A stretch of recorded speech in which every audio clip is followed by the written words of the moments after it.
Today we're going to be looking at all the new Inferno 8 essences for all classes. Let's do this. So as promised, today we're going to be taking a look at all of the essences for Inferno 8 for all classes. The reason I didn't do this from the patch notes is because sometimes they do change some of the numbers slightly, so I thought I'd wait for it all to go into game. So starting off obviously on Wizard, Owl's Patience is the helm. Slow time now unleashes a burst of temporal energy at the target location, damaging enemies, reducing their movement speed and disabling their dash skills. You deal increased damage to these affected enemies. Slow time cooldown is reduced by 7.2%. That one could be interesting in PvP, I suppose. We have the Shoulder, which is Gravity Well. Meteor also pulls in nearby enemies at the location it deals damage, triggering no more than once every 6 seconds. Meteor damage is increased by 9%. Wallet's Corset, Wallet's Corset. Ice Armor also increases skill damage by 22.8%. Binding Forces Pants. Meteor now empowers you, during which you can call huge meteors to fall at target locations.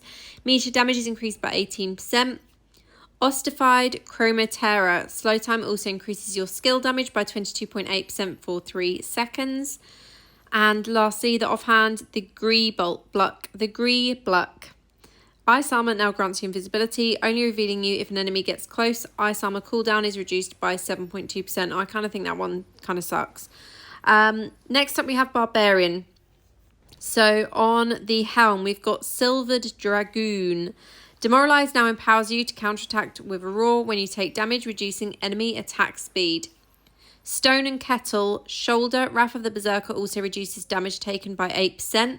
On the chest we've got Hunter's Snare. Chain Spear now empowers you to counterattack with spears when you take damage, pulling in enemies. On the pants, we've got Trapping Spoils. Chain Spear also heals you for 15% of its damage done. Tundra Burr on the main hand. When demoralized deals damage, it also reduces an enemy's damage by 4% for 2 seconds up to maximum of 12%. And on the offhand, we've got Helmet Splitter. Wrath of the Berserker now increases your movement speed, greatly reduces damage taken, and reduces the duration of loss of control. Next up, we have Monk. Guise of Amity. Inner Sanctuary now conjures a runic circle that follows you, increasing the damage dealt by you and your allies within, increasing further for each ally present. That seems quite good, especially for potentially gauntlet raids, etc. On the shoulder, Manera's Pretense. Beneficial effect from Breath of Heaven also reduce critical hit damage taken is by 15% for 3 seconds. Hang on, let me try and read that again. Beneficial effects from Breath of Heaven also reduce critical hit damage. Critical hit. Full stop. Damage taken is by 15% for 3 seconds. That's obviously a typo. Hopefully they'll fix that wording.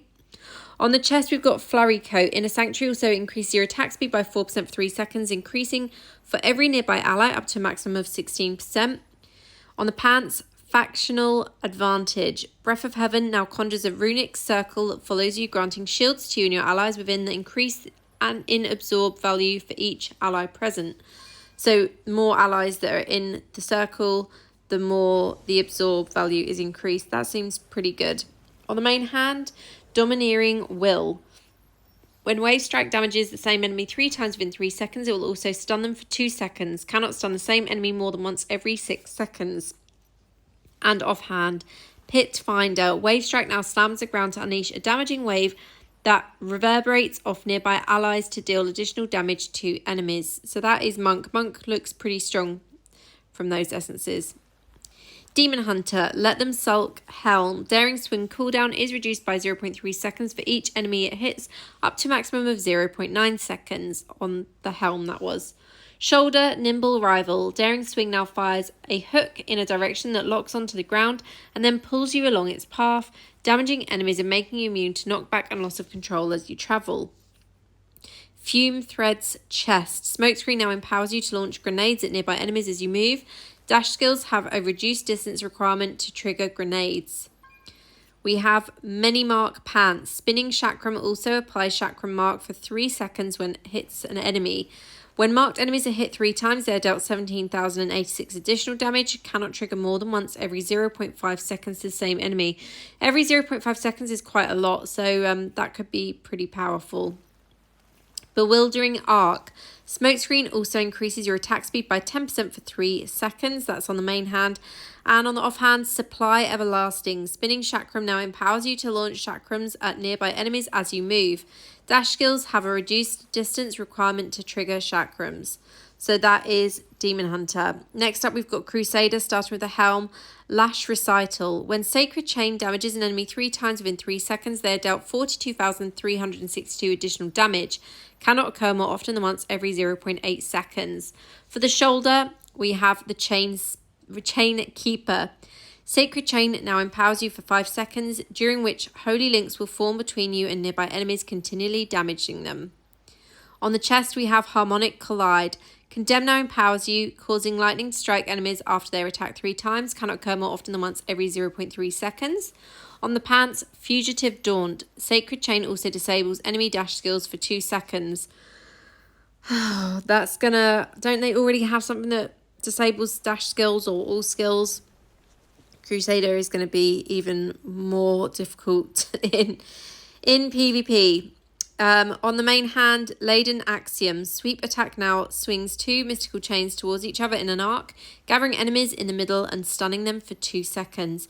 And on the offhand, we have Vilification Protocol. Condemn also reduces the enemy movement speed by 40% for 3 seconds. Next up, we've got Necromancer, Haunter's Shell. Oh, no, let's start on the Helm. We've got Arch Charnel on the Helm. Skeletal Mages empowers you when destroyed, increasing your damage by 5% for 3 seconds, stacking up to 3 times. On the shoulder, we've got Trembling Glamour. Corpse Explosion no longer consumes corpses and instead consumes the fear on enemies to conjure spirits that seek out targets, damaging any they touch. The spirits prioritize seeking out feared enemies, consuming it to conjure more spirits. That sounds quite interesting. On the chest, we've got Grasp of Gloom. Dark Curse also disables enemy dash skills for 2 seconds. So another skill to disable dash skills there for Necromancer this time. Black Web on the pants. Dark Curse now conjures a field of despair in a target location that continuously damages enemies and applies a stacking slow. After several stacks, an enemy will be feared. Main hand, Hook and Tines, Corpse Explosion critical hit chance is increased by 15%. And lastly, the offhand, Haunter's Shell. Bone Spirits now conjures a font of soulfire at a target location that will attack an enemy that approaches, exploding on impact to damage and fear nearby enemies. That also looks pretty promising on the offhand. Next up, we've got Blood Knight. Starting again on the Helm, we've got Quenched Votary. Transfusion shields also increase your life drain by 8%. Gnarly Gullet on the shoulder. Abomination no longer consumes anger to transform, and its primary attack now consumes life to throw globs of gore at enemies. Skin upon Steel chest. Transfusion now grants only you a shield, and while it remains active, all life drain restores the absorbed value of the shield instead of healing you. Transfusion will be automatically activated when your life is low.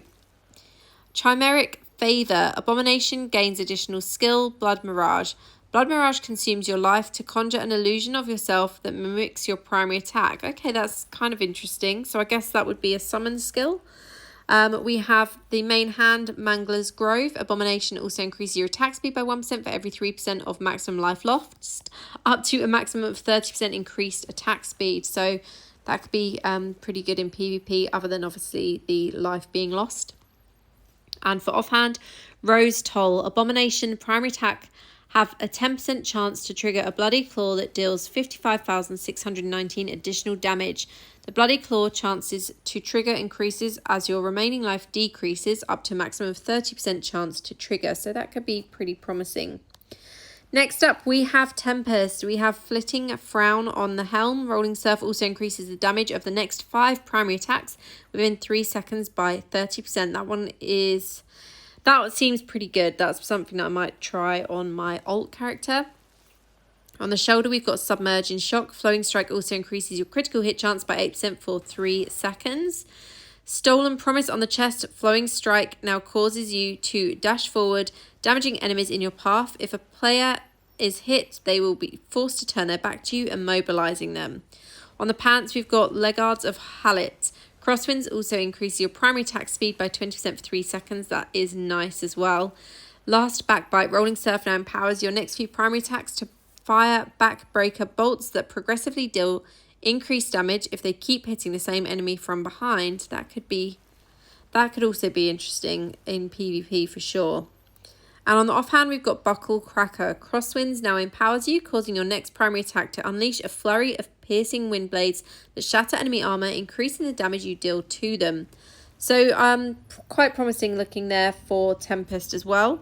And lastly, we have the new Druid essences. So we have Veiled Vice on the helm. No, that isn't the newest one. This is the newest one.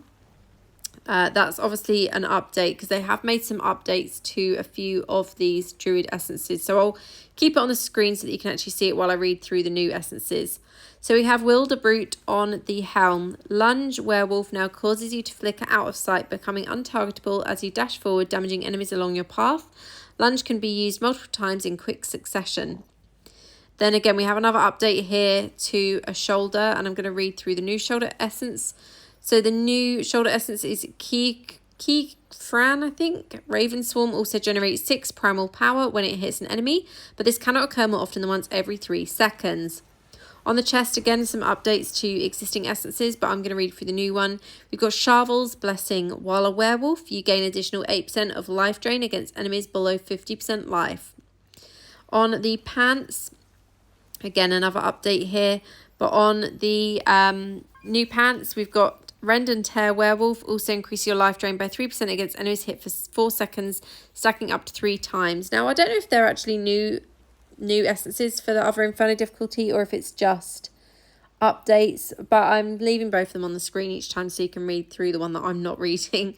So I'm just reading out the new Inferno 8 essences. So on the main hand, we've got Night Flurry. Raven Swarm now empowers you, causing your primary attacks and skills to conjure ravens that automatically attack enemies who are blinded when ravens hit them multiple times. And on the offhand, we've got Wolf Tear. Rend and Tear Werewolf is now a series of slashing claw attacks that damage and stun enemies. Using other skills beforehand increases the number of attacks. So those are the new Inferno 8 essences for Druid, and obviously the updated or new essences as well that have been added for that class. So that is everything from me for this video. Let me know what class you're playing right now. Let me know what you're excited for from your essences. And I hope you found this helpful. I'll see you in the next one. Have a great day. Official Diablo Partner.